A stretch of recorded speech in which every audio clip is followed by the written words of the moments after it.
Guayaquil es la puerta de entrada a Ecuador y a las Islas Galápagos. Te invitamos a vivir tu propia aventura en la ciudad del río y del estero, con espacios acuáticos donde familias se entretienen y divierten. Una ciudad tropical que permite descubrir su mágica naturaleza en manglares, cerros y una exótica variedad de flora y fauna. Vive la acción del ecoturismo y sus excursiones, porque en Guayaquil, una experiencia vale más que 1000 imágenes. Guayaquil es la puerta de entrada a Ecuador y a las Islas Galápagos. Te invitamos a vivir tu propia aventura en la ciudad del río y del estero, con espacios acuáticos donde familias se entretienen y divierten. Una ciudad tropical que permite descubrir su mágica naturaleza en manglares, cerros y una exótica variedad de flora y fauna. Vive la acción del ecoturismo y sus excursiones, porque en Guayaquil, una experiencia vale más que 1000. Buenas tardes, sean bienvenidos a este acto de presentación del libro Epistemología Andina, que ha sido editado por la editorial Centro de Estudios Sociales de América Latina y que, bueno, cuenta con la participación de un grupo de investigadores que intentan estudiar, investigar los conocimientos, saberes y prácticas andinas a lo largo de sus páginas, ¿no? Este libro ha sido coordinado por Pedro Carretero Poblete. Buenas tardes, Pedro. No sé si me Muy oye. buenas tardes. Perfecto. Sí, buenas tardes, te escucho perfecto. Muy buenas tardes.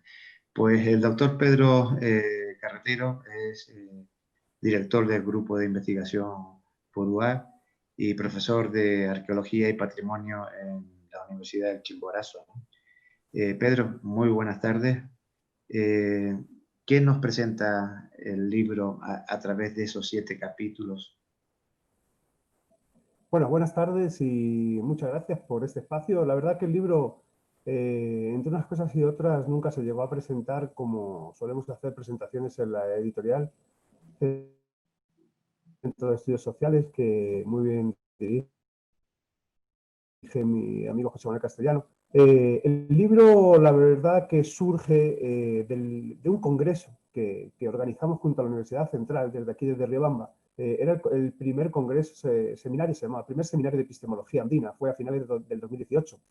Y el capítulo de patrimonio cultural, en cuanto a epistemología andina, se desplazó a Riobamba, a la Universidad Nacional de Chimborazo. Obtuvimos una serie de ponencias muy interesantes para ese seminario. Llenamos todos los auditorios que utilizamos porque es un tema candente, interesante, digamos que muy poco trabajado. Se ha trabajado muy poco la epistemología andina, la formación del imaginario andino, de la cosmovisión andina desde un punto de vista andino, no desde un punto de vista eurocéntrico. Entonces quisimos hacer una participación abierta y que todos aquellos investigadores que quisieran aportar algo pudieran hacerlo. La mayoría de los ponentes, tuvimos una primera charla inaugural de un taita peruano, Santi, súper interesante, que está grabada en vídeo, está colgada en YouTube, pero la mayoría de los ponentes lo que vinieron a hablar fue epistemología desde el punto de vista de sus trabajos.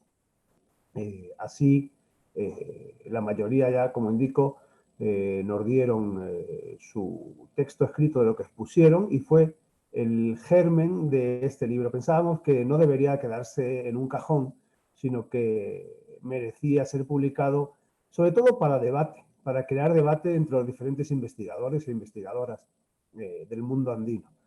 Yo creo que lo más importante es publicar para debatir y así generar conocimiento y generar ciencia, generar conocimiento científico desde mi punto de vista. Entonces, se tratan temas muy dispares. En mi caso, que fui el coordinador junto con Jennifer, que no ha podido estar aquí, en nuestro caso presentamos un capítulo sobre el enterramiento purúa. Los purúaes son un pueblo, digamos que muy poquito estudiado, semi-abandonado dentro de la epistemología andina, dentro de los pueblos originarios prehispánicos, pre-incas, porque yo siempre digo que la primera invasión es inca y la segunda europea. Los incas hacen desaparecer el puruá, por ejemplo. Estamos ahora recogiendo algunos topónimos en otra serie de trabajos que estamos ejecutando, incluso en plena pandemia.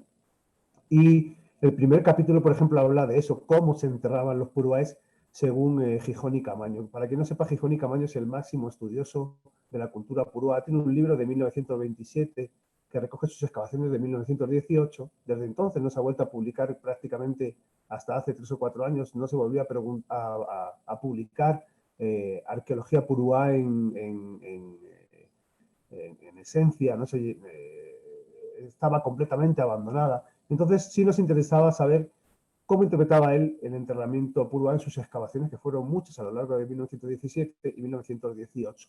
Y en ese capítulo lo que se hace es explicar, en base a las pocas fuentes que hablan de los purúaes, tenemos muchas fuentes autóctonas y españolas que hablan de los cañari, de los quitu, de diferentes pueblos pre-incas, pero tenemos muy poquito que hablen de los purúaes. Entonces, ahí se recoge un poquito de fuentes y sobre todo bastante de cómo es el enterramiento purúa. Y es muy característico, el enterramiento es en fosa circular, bueno, ahí se detalla una serie de elementos rituales que se siguen repitiendo. Lo hemos certificado en los últimos trabajos arqueológicos que hemos hecho, que ese tipo de enterramiento es el más común.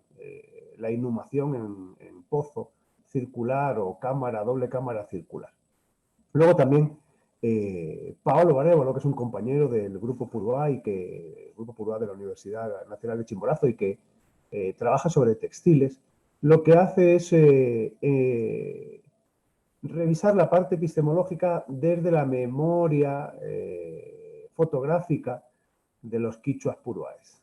Como hemos dicho, sobre todo centrados en la región de Cacha, que es posiblemente la más antigua de territorio purúa. Lo que hace él, lo que hemos dicho es que desaparece el purúa cuando llegan los incas, entonces la lengua que hablan los purúaes es quichua, que como sabemos es una adaptación del quechua.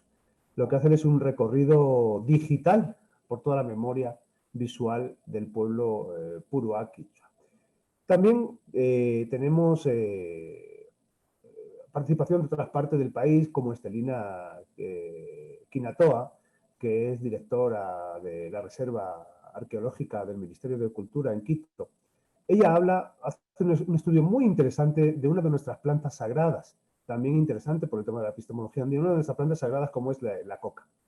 La coca que ha sido prostituida como todas las plantas. Cuando llega el hombre europeo, lo que hace es prostituir todas las plantas sagradas, empezando por el tabaco y terminando por la hoja de coca. La hoja de coca se ha demostrado que es uno de los alimentos más completos que existe sobre la faz de la Tierra, posiblemente junto a la quinoa. Tiene muchas proteínas, tiene muchas propiedades para el pelo, para el estómago, para la piel, bien usada, es decir, en forma de harina machacada y sin trabajar químicamente para sacar productos alucinógenos o enteógenos, porque en sí la hoja de coca no es enteógena, ni mucho menos. Necesita de clorhidratos y necesita de otra serie de elementos químicos para convertirse en una droga. Entonces, lo que hace es un recorrido por la historia de la hoja de coca en Ecuador hasta el momento de su prohibición, que tampoco entendemos muy bien que es una planta que está permitido su consumo como hoja, ¿de acuerdo? No como pasta. Como hoja en sitios como Bolivia y como Perú, pero aquí está prohibido, entre comillas, está prohibido su uso. Eso no significa que en el imaginario andino no sea una de las plantas principales, como digo, posiblemente con la huica, el tabaco y otra serie de plantas fundamentales. También nos habla el compañero de la Universidad Politécnica Salesiana, antropólogo Simbaña, Freddy Simbaña, nos habla de rituales en ciudades andinas, como es el Yumbu Guanyuchui en Quito. Habla de los espacios sagrados y los lugares sagrados de Quito en las sociedades andinas, como digo, prehispánicas y preincas. La mayoría de los trabajos lo que intenta es ahondar en la parte preinca, porque, por ejemplo, en Riobamba sí que tenemos claro que los incas estuvieron 30 o 40 años, no pudieron estar más porque enseguida llegó la presencia europea. El compañero del INPC, Francisco Sánchez, nos habla de un sistema de cultivo que también está en el imaginario y que es muy importante porque se sigue dando en toda la sierra, que son los campos de camellones. Él habla del norte de Ecuador, de la Sierra Norte, pero sabemos que se da prácticamente por toda la sierra, el cultivo en camellones y el cultivo en terrazas. Terrazas y camellones que diferencian pisos climáticos y cada piso climático está permitiendo producir un tipo de cultivo diferente. Y es muy interesante. Obviamente es una de las partes del pensamiento andina, el cultivo dependiendo del piso climático. Y Alejandro Ayala, también un compañero que lleva tiempo estudiando dos aspectos fundamentales, que es la arqueoastronomía o la astronomía de época prehispánica y la musicología andina, aunque nos habló en el seminario de musicología andina, muy interesante, porque también está dentro del imaginario y de lo que sería una parte epistemológica importante del pensamiento andino, cómo la música influye en la sociedad, en el mundo, en la mente del habitante andino prehispánico, nos presentó un trabajo sobre astronomía en los Andes septentrionales, un estudio astronómico desde la mitad del mundo, es decir, qué significa para el hombre andino ese movimiento astral, cómo toda su vida se basa en la observación de los astros y la observación de la naturaleza. Yo creo que la epistemología andina en verdad debería girar en torno a eso, en torno a cómo el hombre y la mujer, cuando digo el hombre digo neutro, cómo el hombre y la mujer andino y andina basa su vida y debe basar su epistemología en la observación.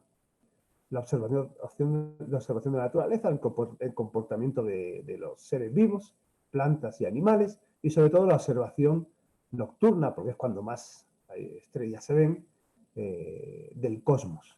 Y esa observación es la que rige el mundo andino. De ahí sí que hay un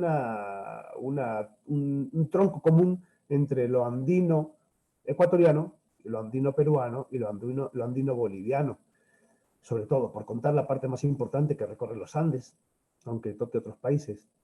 Y es que el Inca también basa gran parte de su cosmovisión y su epistemología en los astros. No exactamente igual que creemos que el andino ecuatoriano, donde creemos que los astros no son tan importantes, los astros desde el punto de vista masculino como el Sol, como tanto femenino como la Luna. Creemos que aquí hay una presencia más lunar y por tanto matriarcal que sucede en el mundo inca, pero sí ese estudio es común de observar los astros. Tenemos en muchísimos sitios arqueológicos espejos que llamamos rituales y que en verdad solo sirven para ver los astros mirando hacia abajo y no tener que mirar hacia arriba. Es decir, se crean agujeros en la roca, se llenan de agua y lo que hace es que nos está reflejando el ciclo estelar. Ese ciclo estelar es fundamental para la vida. Gracias a él sabemos cuándo tenemos que plantar, cuándo tenemos que aparear, cuándo tenemos que trasquilar a las vicuñas, a las llamas, a las alpacas para hacer nuestra ropa, cuándo tenemos que recoger, cuándo vienen los equinoccios y los solsticios, perdón, etcétera, etcétera. Entonces, a grandes rasgos, tocamos una serie de aspectos que no son todos y que no pueden ser todos, porque yo creo que la epistemología es un campo tan amplio, que para nosotros es inabarcable y debería estar trabajado por muchos otros autores. Por eso, si dejábamos abierto la opción de crear una serie de nuevos volúmenes, no sabemos si en base a otros congresos, otros seminarios que hagamos, donde pensemos o repensemos cómo es la formación del imaginario andino prehispánico, o llamar a investigadores nacionales e internacionales a repensar este ámbito. Y a grandes rasgos es lo que recoge este libro, nuestras propuestas para ese seminario, que como decía antes, no se podían quedar en un cajón y debían mostrarse a todo el mundo. Yo agradezco mucho que se haga, como decía, esta presentación, porque no se hizo en su momento, pero creo que es una obra que como consulta puede ser importante para las personas que estén trabajando sobre estos temas identitarios. Muchas gracias.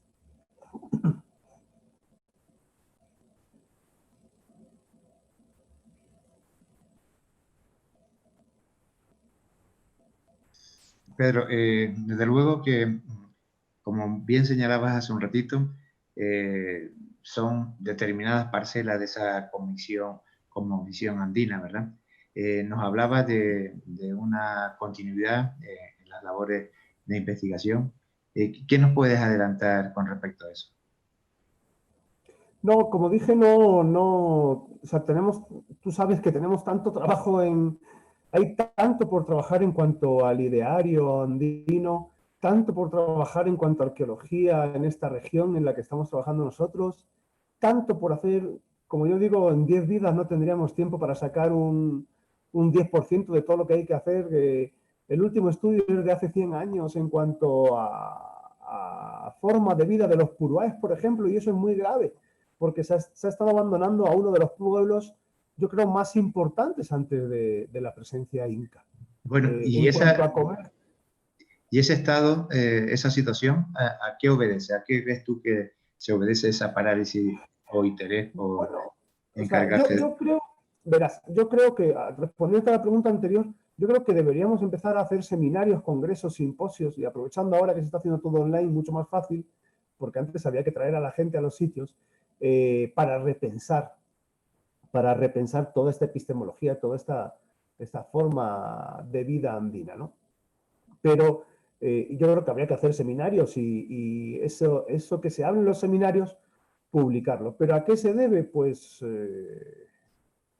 sinceramente, es que la gente no ha querido... O sea, verás, hay muchos compañeros indígenas que han trabajado sobre el tema y se han publicado algunas cosas, pero no es lo suficiente como para crear una filosofía, aparte de los ya libros creados sobre filosofía andina o epistemología andina, que hay muchos, hay filosofías y epistemologías propias de cada región.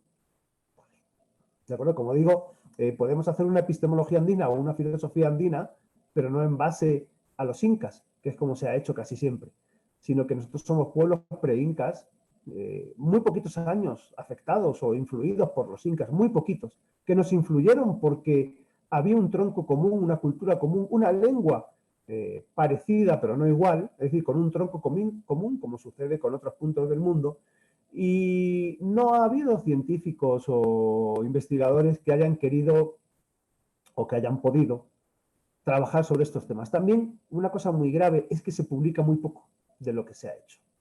Esto es uno de los graves problemas y porque nosotros siempre queremos publicar todo, por mínimo que sea, porque hay que dar ese conocimiento al público y que el público lo interprete. Tú muestras el conocimiento al que has llegado, al punto al que has llegado y el público que sea el que lo interprete. Por eso, yo siempre digo también que hay que llegar al mayor número de personas, hacer unos escritos que no sean demasiado técnicos dentro de su tecnicismo científico, pero no demasiado para poder llegar al mayor número de personas, como sucede con este libro, Epistemología Andina. Cualquiera lo pueda leer y cualquier persona pueda interactuar, incluso yo, como digo, está abierto para trabajar en nuevos congresos, nuevos seminarios en los que avanzar mucho más o tocar otros temas que no se tocaron nunca. Ya. Bueno, sin duda la divulgación es un aspecto importante, ¿no? Si no llega a la inmensa mayoría de la ciudadanía, pues evidentemente no hay una recuperación de esos conocimientos, pero en el ámbito, en el espacio científico, vemos que la situación presenta ciertas carencias, ¿no? Ciertas carencias desde el punto de vista de interés de la investigación, ¿no? Entonces, ¿cómo crees tú? Es decir, aparte de esa propuesta de intensificar pues, encuentros, seminarios, etcétera, cómo los jóvenes universitarios, ¿no? Se pueden implicar o tomar estos temas como objeto de estudio, ¿no? Es decir, Sí, José Manuel, nosotros estamos implicando a todos los estudiantes muchísimo en estos temas porque intentamos meterles ese gusanillo de que es su identidad cultural al fin y al cabo la que se está trabajando. No podemos permitir que nadie venga y se la invente, sino que son ellos mismos los que tienen que estar capacitados en su inicio como investigadores, porque nuestros alumnos no dejan de ser investigadores en potencia, como inicio de investigadores, deben intentar aportar su granito de arena. Y siempre hemos trabajado con estudiantes, sobre todo, con gente joven, porque ya te digo, como hay tanto por hacer, es inabarcable, es imposible llegar a todos ellos. También ha habido mucho, voy a criticar porque no, nos tenemos que criticar a nosotros mismos y a los demás, autocrítica y crítica. nosotros hacemos lo que podemos. O sea, sabes que nuestro ritmo de trabajo es bestial y no avanzamos a más porque es que es imposible, no podemos más, no damos más. Y el día tendría que tener 50 horas. Pero sí ha habido mucho sectarismo y muchos grupos indígenas que no han querido compartir el conocimiento. Es absurdo. Es un tema completamente absurdo, porque primero yo siempre digo que todos somos indígenas, cada uno de su tierra, todos somos mestizos, porque ya no hay ni indigenismo puro, y todo lo que tenemos que hacer es, desde un punto de vista epistemológico e imparcial, intentar rescatar todo lo que podamos de nuestras tradiciones andinas, andinas autóctonas, no andinas impuestas.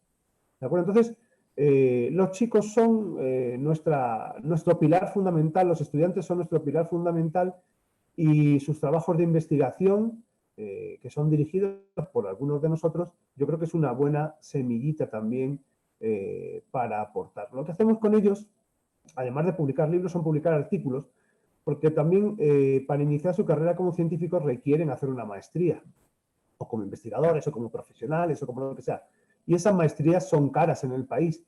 Entonces, lo que conseguimos también publicando es que les den becas, una cosa muy importante, y puedan hacer esos estudios de maestría y luego centrarse en lo que quieran hacer. Pero ninguno se niega a publicar, por ejemplo. Ninguno de mis estudiantes se niega a publicar. Lo que sí yo siempre digo es que son ellos los que tienen que pedir publicar, porque nosotros tenemos suficiente trabajo como para nuestro propio, de nuestros proyectos de investigación, grupos de investigación. Imagínate, nosotros estamos haciendo levantamiento patrimonial y arqueológico entero de todos los cantones de esta zona y es un trabajo bestial porque no se ha hecho hasta antes nunca, hasta ahora nunca se ha hecho. Entonces, ya ni siquiera con el INPC estamos trabajando, sino con el municipio, porque se transfirió el tema patrimonial a los municipios.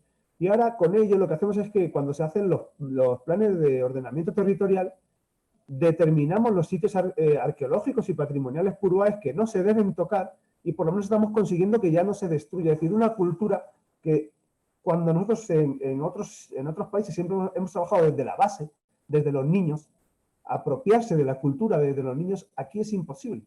También como autocrítica tengo que decir que nos damos mucho golpe de pecho, mi patria, mi bandera, mi himno, mi no sé qué, mi no sé cuánto, pero sin embargo nuestros saberes ancestrales los tenemos abandonados. Es triste que cuando hay un Cuya Raimi vayamos 20 personas, ese Cuya Raimi no sea una festividad fundamental con lo importante que es en cuanto a femineidad, en cuanto a la fuerza de la luna, el inicio de la cosecha, del ciclo agrícola, etcétera, etcétera. Es decir, hay un Inti Raymi, tampoco van 20, 30, 40 personas. Es decir, vivimos en un mestizaje en el que nuestras tradiciones ancestrales están desapareciendo y cuando intentas recuperarlas no puedes porque ya están demasiado influenciadas por otras religiones, por ejemplo. No digo separarlo de otras religiones, porque como hablaba con un compañero antropólogo, lo que es decir, es fruto del mestizaje. No es malo, es bueno, pero recuperemos lo ancestral antes de rendir culto a una bandera, desde mi punto de vista, yo no soy nada patriota, antes de rendir culto a una bandera o un himno o algo así, o a una nación, yo creo que debemos rendir culto a un pensamiento, a una filosofía, a una epistemología, a una cosmovisión que creo que es hoy en día, en el siglo XXI, tal y como están las cosas, fundamental para que sobreviva la Tierra, porque está centrada en la Tierra. Muy bien, tenemos un par de comentarios de Ilidio Pérez, que es dominicano. Le damos la bienvenida, agradecemos su presencia. Y bueno, manifiesta que está muy de acuerdo en relación a la utilización o al aprovechamiento de los dispositivos tecnológicos en el tema de la difusión, ¿no? que ayuda pues bueno, a que ese conocimiento tenga un mayor nivel de acceso, ¿no? A nivel general, ¿no? También, bueno, Edmundo Aguilar señala que, bueno, interesante los planteamientos que está realizando Pedro, y pregunta dónde se vende el libro. Bueno, en ese sentido, me van a disculpar, yo he querido ser corto y no desviar la atención de la charla de Pedro Carretero. Bueno, indiqué que este libro ha sido publicado por la editorial Centro de Estudios Sociales de América Latina. Es una editorial que no tiene ningún espíritu mercantilista ni por tanto de lucro, ¿verdad? Sus publicaciones son de acceso abierto, es decir, gratuito, y se encuentra en nuestra página web, que es CESAL, que las siglas es complicado, no tenemos aquí la posibilidad del chat, ¿verdad? Pero CESAL se encuentra y se puede descargar con toda facilidad, ¿no? Es una filosofía que tiene esta editorial de poner a disposición de todos, ¿no? De socializar y democratizar el conocimiento, ¿no? En el sentido de lo que planteaba el compañero Ilidio Pérez, ¿no? De utilizar estos recursos que nos permiten, pues, proyectar, ¿no? a un espacio global, pues lo que decía Pedro antes un poco, de la carencia de esos conocimientos y que ayuden un poco a forjar esos elementos identitarios de nuestras comunidades, ¿no? No sé si alguno de ustedes quisiera plantear alguna cuestión. Verás, yo sí le he mandado un segundito antes, le he mandado, no se puede escribir en chat, pero No. sí se puede responder escrito y le acabo de mandar el enlace al compañero que lo ha solicitado.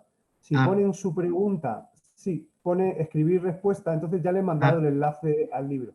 El libro está online, como dice José Manuel, somos luchadores de la difusión gratuita y facilitar todo a todas las personas. Entonces, ahí le he escrito su respuesta. Si alguien más quiere el enlace, no puedo hacer un chat, una respuesta colectiva, pero sí individual. Ahora sí, José Manuel, perdona. Bueno, sí, bueno, veo que sí tenemos la oportunidad de compartir, ¿no?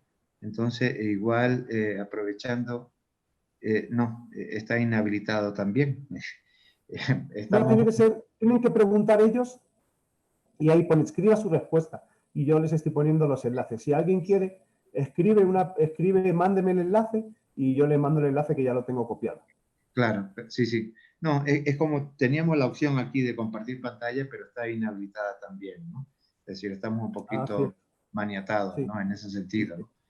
Pues no sé, decir, Pedro, perspectiva de futuro. Perspectiva, seguir trabajando, como digo, no tenemos vida suficiente para todo lo que hay que hacer.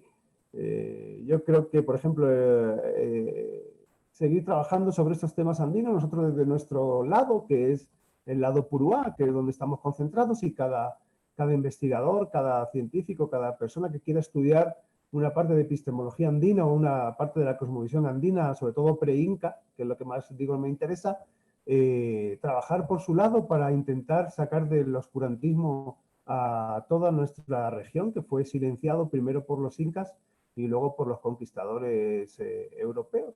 Entonces solo nos queda trabajar y trabajar. ¿En qué líneas estás ahora metido?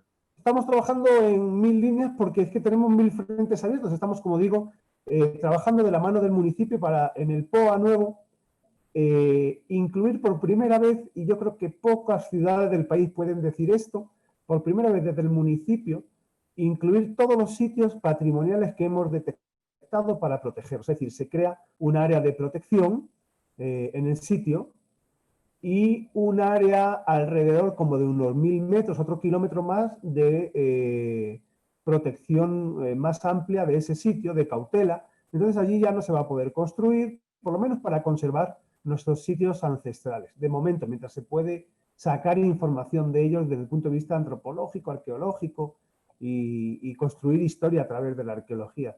Eso por un lado. Luego estamos trabajando en otros sitios, tenemos pendientes, como tú bien sabes, trabajos que hemos hecho en Cuenca en época prehispánica, tenemos pendientes temas antropológicos,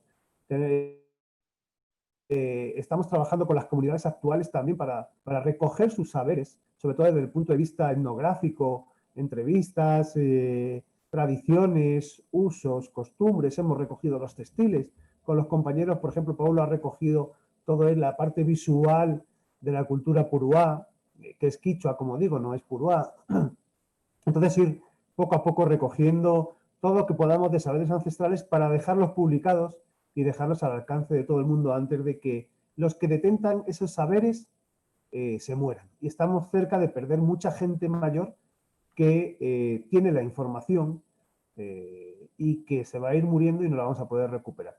También estamos trabajando en recuperar casas patrimoniales con más de 100 años, arquitectura vernácula, que como sabemos está basada en el tapial, en el adobe, sobre todo, y es muy interesante recuperar esta arquitectura vernácula, porque en verdad son casas que son mejores construidas que en la actualidad, pero que se han ido abandonando por esto de las modas. Es decir, imagínate dejar el tapial que te aísla del frío y del calor por el bloque este de hormigón que se hace ahora.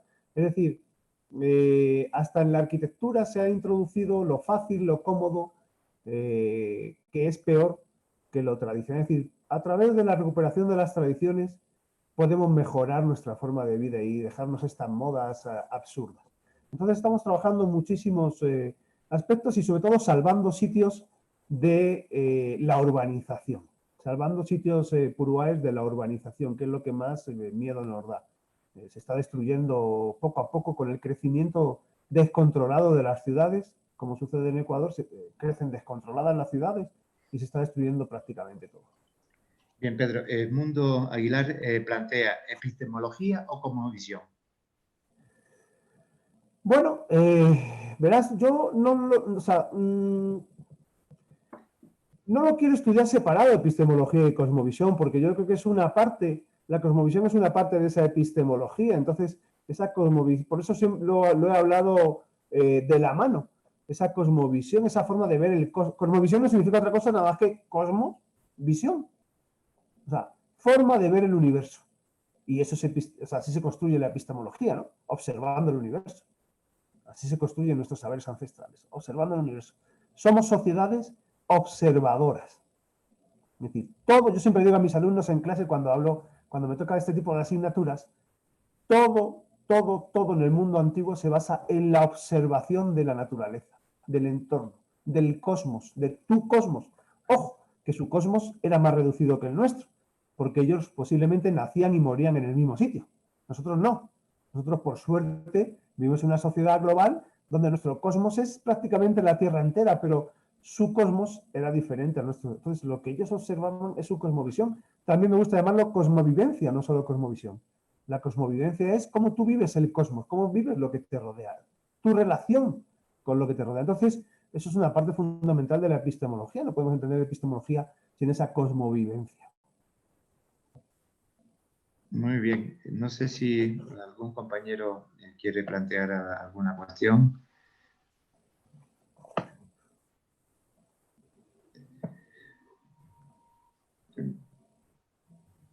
Pues nada, yo creo que llegamos hasta aquí, ¿verdad? Si quieres hacer ofrecer una intervención de cierre sobre el libro de forma más clara y directa. Como digo, bueno, primero agradecer mucho a las personas que se han citado aquí. Va a ser luego difundido, nos comentan los anfitriones, que va a ser difundido en el vídeo. Entonces, bueno, muy interesante. Muchas gracias a las personas que se han interesado por el tema.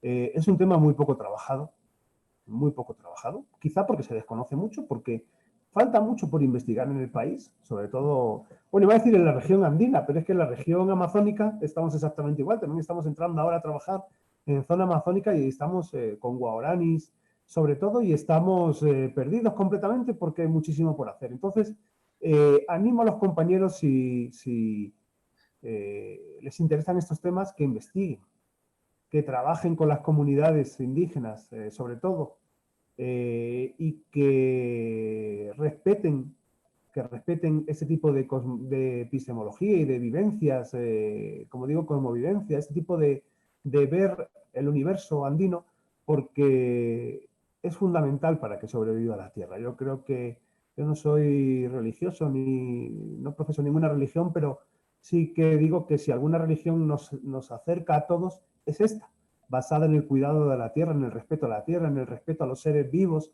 en comer lo que necesitas, en rendir culto a tus antepasados, igual que sucede en el Mediterráneo, porque es muy similar, en las formas de cultivos, no no intensivas, sin ninguna necesidad. Por eso hablaba el compañero, uno de los capítulos de los camellones, es decir, ¿por qué se cultiva en pisos climáticos diferentes? Se cultiva lo que necesitamos, no se cultiva más para sobrevivir, y tenemos que controlar la población.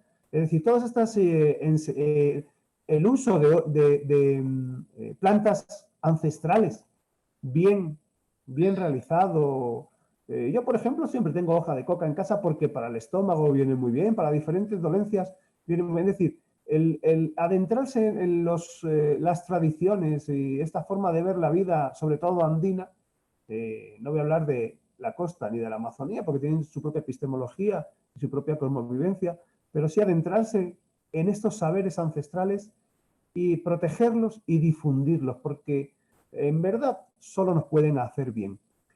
Sí tenemos idea de hacer más volúmenes, pero el problema, como sabe José Manuel, es el tiempo, y es que estamos hasta arriba de tiempo, además con nuestro trabajo de docentes, en mi caso con paternidad, entonces es un tema bastante complicado, pero sí me gustaría hacer otras reflexiones que participen. Nuestras reflexiones siempre son abiertas, que pueda participar cualquier persona, porque todo el mundo tiene algo que decir, algo que aportar y enriquecer este conocimiento.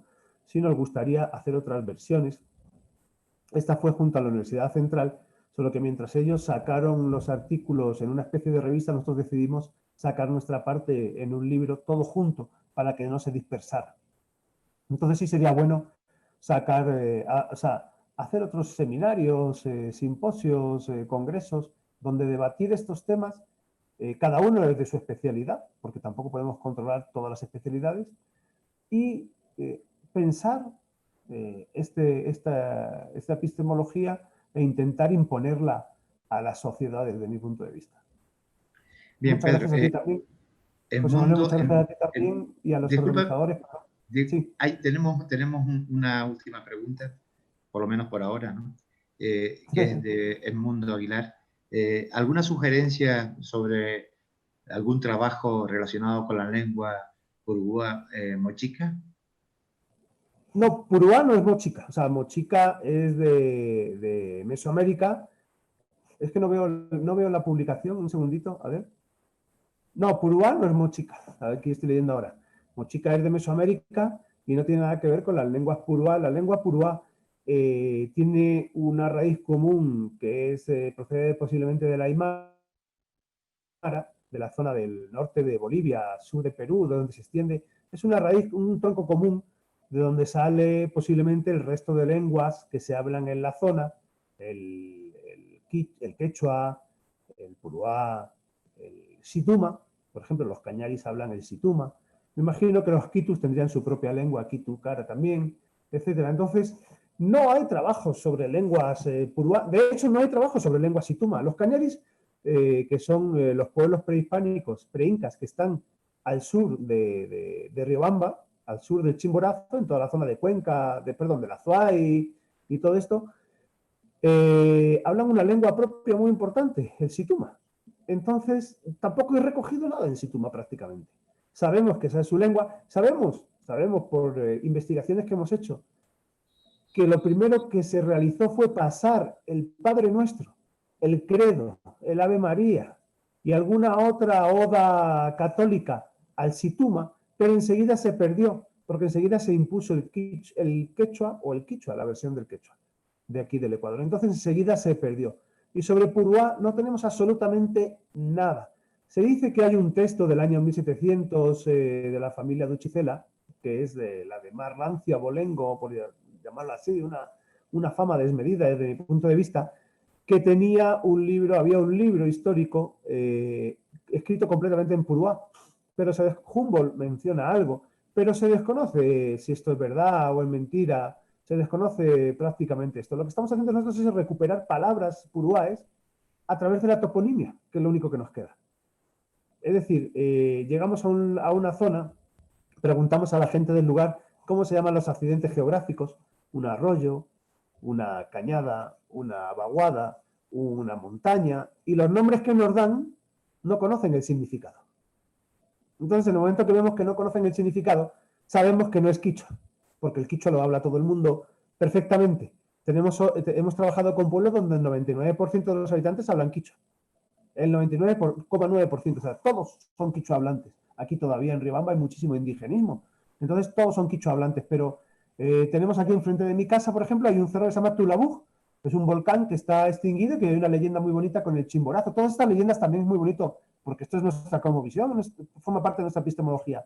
Hay una leyenda muy bonita como el Chimborazo pelea, lucha con el Tulabúj, a ver cuál crecía más, y se enfada el Dios Supremo, el Sol en teoría, aunque yo no creo que el Dios Supremo fuera el Sol, sino la Luna, pero bueno, y le castiga al Tulabúj aplastándole y dejándole como es actualmente, que es un volcán apagado, y entonces puedes pasear por el cráter porque es un campo de fútbol, ¿no? Entonces Tulabúj no sabemos qué significa, y eso nos indica que Tulabúj es una palabra purúa, o prequichua y prequechua, preinca. Entonces lo que estamos haciendo es recoger todos estos topónimos a ver si desde un análisis lingüístico podemos determinar si alguna de las partículas significan algo que está relacionado con la orografía, con la geografía, río, montaña, sagrado, tal. Es decir, tenemos que hacer ahora un trabajo lingüístico según vayamos recogiendo, pero igual vamos recogiendo apoyados en los estudiantes, haciendo sus trabajos de investigación por comunidades, y tantas comunidades y tantos accidentes geográficos que se hace interminable. Entonces, estamos trabajando primero en una región, en una zona que se llama Flores, que tiene gran parte de la población indígena, digo, es una de las partes que tiene 99% quichua hablantes posiblemente, y vamos a ir extendiendo esta forma de trabajo a otras zonas de la provincia para ir recogiendo la toponimia. Y es la única forma que tenemos de sacar palabras en otra lengua como es la purúa. No hay ningún otro escrito. Bien, Pedro, pues aquí te hago llegar un par de comentarios de Lío Pérez, que destaca la labor que estás desarrollando y que evidentemente contribuye a expandir y a enriquecer ese acervo cultural, ¿no? También Pericles Vallas Mora pues señala, da las gracias por tu intervención, y también señala bueno, que la conferencia es muy oportuna, y también hace una referencia a las publicaciones de CESAL, ¿no? Me parece que hay otra más. Ruth dice, ¿qué van a realizar para que este trabajo se difunda? Ya lo estamos haciendo.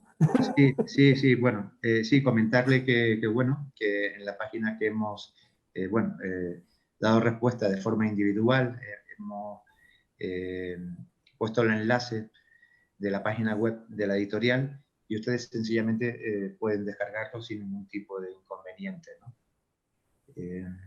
Nosotros como grupo de investigación, Ruth, nos debemos a la sociedad. Yo siempre digo, verás, siempre digo que el departamento de vinculación no debería existir. ¿Por qué? Porque todos los proyectos de investigación que hacemos, su resultado final es aportar a la sociedad de alguna forma. En el caso de las ciencias sociales, en el caso nuestro, es reescribiendo o escribiendo su conocimiento ancestral. Entonces, todo lo que estamos trabajando lo estamos difundiendo, absolutamente todo. Lo que no es por libro es por artículo científico. Entonces, trabajamos y en un año estamos sacando 8 o 10 publicaciones sobre o antropología o arqueología o historia de esta región. Todo. Bueno, Pericles Valla señala que si pensamos activar esto en estos momentos de pandemia, ¿no?, a través de las redes sociales, bueno, indicarles que la Editorial Centro de Estudios Sociales no solo pretende ser más que una editorial, ¿no? Es una editorial todavía joven, ¿no? No llega a cumplir 2 años, pero sí ya tiene un fondo de publicaciones de casi medio centenar de libros, ¿no? Pero no se queda solamente en eso, sino también organiza pues mesas redondas, encuentros, jornadas poéticas, musicales, es decir, muchos temas actuales, ¿verdad? Convocatorias de premios, ¿no? Es decir, fue una de las primeras que se anticipó y sacó una convocatoria sobre testimonios, visiones y reflexiones sobre el COVID-19 a finales de marzo, ¿no?, casi 15 días después. del decreto de aislamiento en Ecuador, ¿verdad? También publicó ese libro, conformado por unas 800 y pico páginas, donde ese concurso iba dirigido a la comunidad, ¿no? Es decir, queríamos recoger cuál era la visión que tenía la gente, los ciudadanos, y bueno, lo clasificamos en 3 grupos de edades, porque también hay que decir que un pilar claro de esta editorial es la apuesta por los jóvenes, ¿no? Los jóvenes creadores, ¿no? En ese sentido, quiero también, bueno, no es una cuña publicitaria porque nosotros no vendemos nada, ¿verdad? Simplemente es una nota informativa, ¿no? En estos días, en la propia Feria Internacional del Libro, pues hemos presentado pues, unos relatos cortos de 2 chicos de 11 y 9 años, ¿no? Es una pequeña muestra, pero también en su fondo se recogen publicaciones de estudiantes universitarios sobre temas sociales, literarios, etc., ¿no? Por lo tanto, estamos activados a través de las redes, a través de las acciones que tenemos, ¿no? No solo a través de las publicaciones, sino de los encuentros, debates, reflexiones sobre temas importantes, que, como hemos realizado, por ejemplo, en la situación de crisis que viven los medios de comunicación en estos momentos, el tema de afrontar desde una perspectiva triple, visión hacia el pasado, al presente y hacia el futuro del bicentenario de la independencia de Cuenca, ¿verdad? Y bueno, las propias jornadas de protesta de octubre del año pasado, también hicimos un encuentro internacional entre Ecuador, Colombia, Bolivia. Es decir, que pretendemos no solo publicar y editar, que es importante, dar salida a todas esas investigaciones que no encuentran hueco por distintos motivos, ¿no? En las editoriales, pero también activar lo que es el análisis del momento en el que vivimos, ¿no? Para proyectar hacia adelante, ¿no? Yo creo que ya estamos sobre el tiempo, ¿verdad? Nada, agradecerte, Pedro, esos reflejos que nos has brindado sobre este libro de Epistemología Andina, ¿verdad? También poner sobre la mesa pues esas carencias y esas deficiencias y esa falta de autorreconocimiento identitario, ¿no? Que es importante. Y como tú dices, la pérdida a través de la transmisión moral, ¿no? Que a veces es el último elemento que nos queda, ¿no? Y si las últimas generaciones desaparecen, sin ese testimonio oral, pues evidentemente nos dificulta conectarnos con el pasado, ¿no?